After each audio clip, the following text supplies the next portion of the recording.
episode, we're going to do a little talk about the NCAA and some of the violations and all of the brouhaha in college football. We have special guests with us today, Hodge, Matty Ice over here.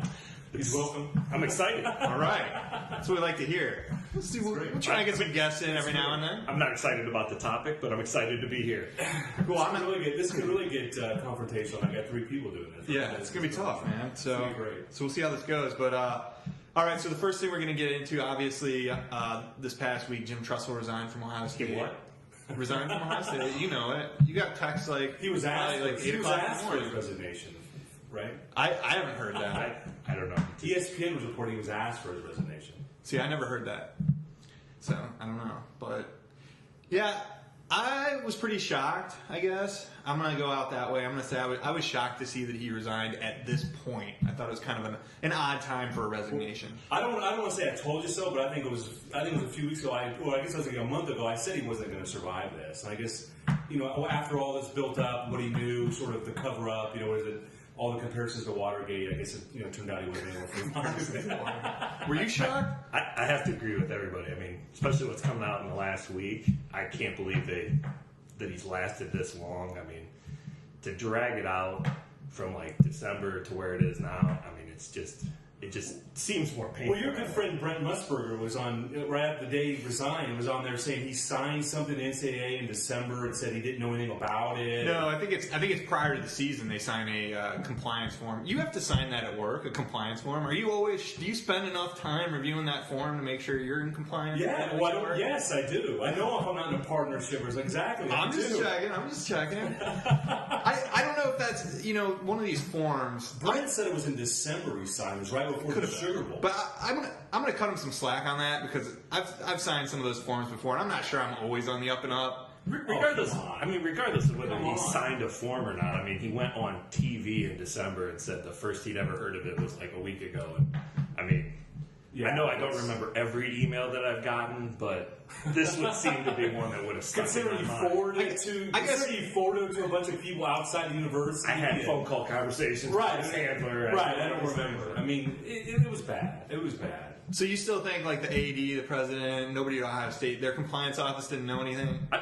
I'll say this too, like, regardless, this thing's blown up to the point where I think there's other people that are to blame in this situation, and I don't think it should all be put on coach at this point. But I think the sad part too is kind of going back to the Watergate thing. The cover up part of it is the infraction. You almost could have argued it. You almost could say it's one of those rules. I know we're going to talk about that later, but it's one of those rules where this is their property. It's a player's property, and they're selling it. And so you almost could say the rule is I don't agree with that, and so that would be my defense. But it's now by covering and lying, then you're done. It's over. I mean, I agree with you completely.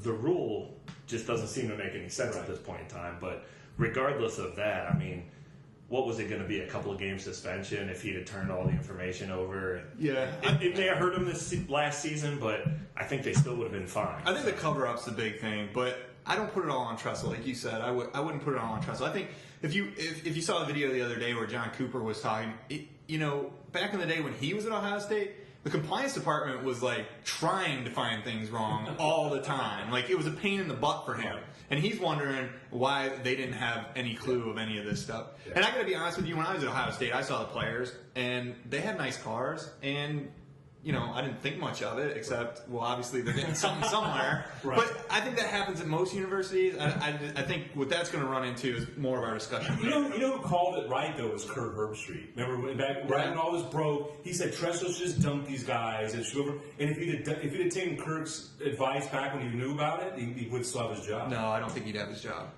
He'd still have his job. Right when he knew that, he turned him in. He'd have his job. No. You're saying in December or way last spring? If he could turn him in. But that's not what Herbstreit. Herbstreit was saying. At least what I remember was he should have sat those guys for the Sugar Bowl. What I heard him say was, look, don't be married to these guys. Don't go to the mat for them. They've obviously broken the rules. Turn them in. Do the right thing. That's what I heard Kurt say. I agree that if he he'd said have done that. that in April, we wouldn't even be talking about it. Sure. If he would have done that in April. Well, we talk about Terrell Pryor would be out of the game. But at the time Kirktree made that comment, it was already December. I don't think you can really just say. I mean, sure, you can say that about anybody. Hey, if you would have turned him in April, but it's not, everything would have been the fine. comment. Go ahead. But I mean, to be honest, I mean, we can hindsight's 20/20 on all this stuff, and you could Monday morning quarterback this to death. I mean, the real thing is when he got that email, he should have walked to his compliance department. Shoulda, coulda, woulda. And they should have been more involved throughout the process, because there's obviously a lot of things coming to light that, just seem a little fishy. And if they would have been more involved, things would have been better. But at the end of the day, all of these rules, at least the way they are now, are self-compliance. And Okay, well, do we trust any of these people to be compliant? We're going to play a little music for you folks, and then when we come back, we'll get into the rules, the NCAA.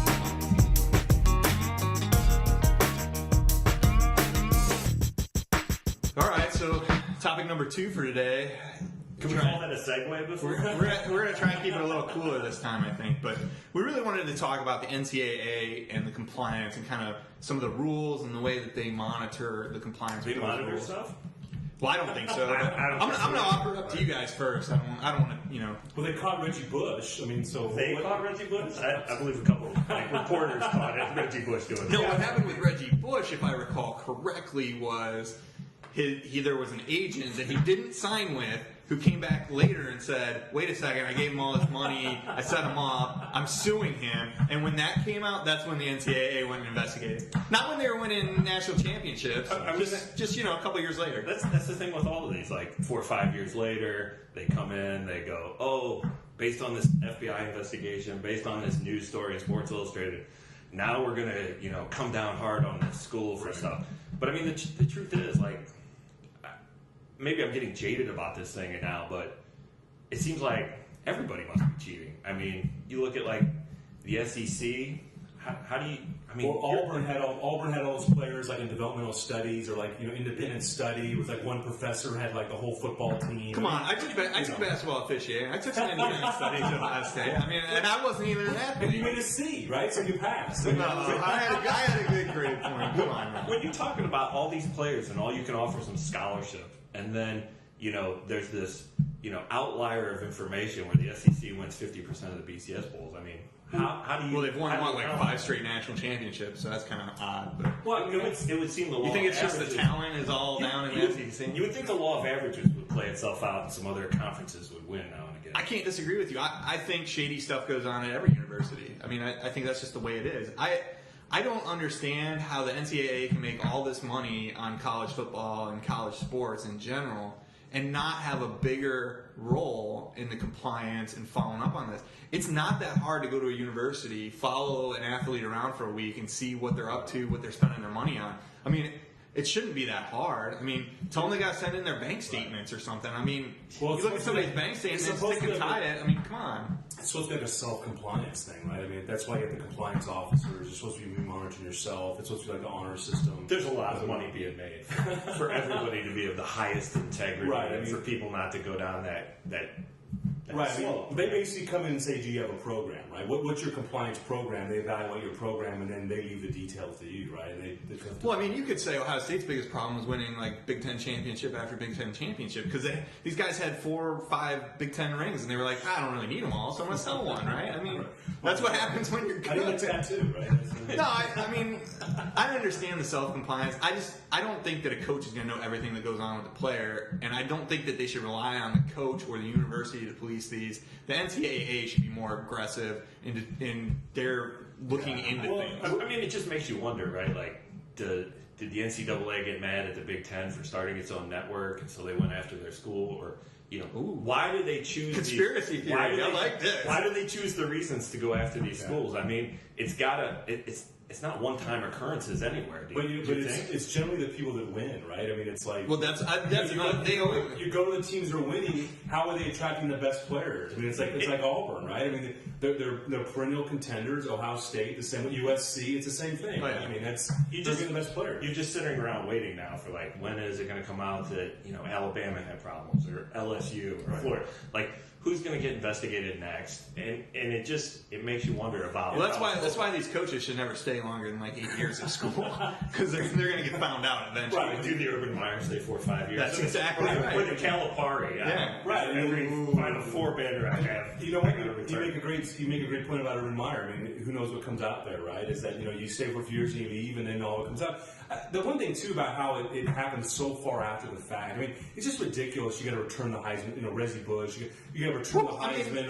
We could replay our rant from a couple months back when we talked about how the compliance was so slow when they don't really, they want to have a flashback right in the middle. Yeah, you know what, Memphis, you really weren't in the Final Four. Well, yeah, they were. They were. They went to the final game, so you can't. It's just silly. And those players got drafted really high, and they made tons of money. And right. I mean, it's not like they made Reggie Bush give back the money for his draft pick, right? Right. No, you're right. So, he had to give back a trophy. But it just kind of makes it seem kind of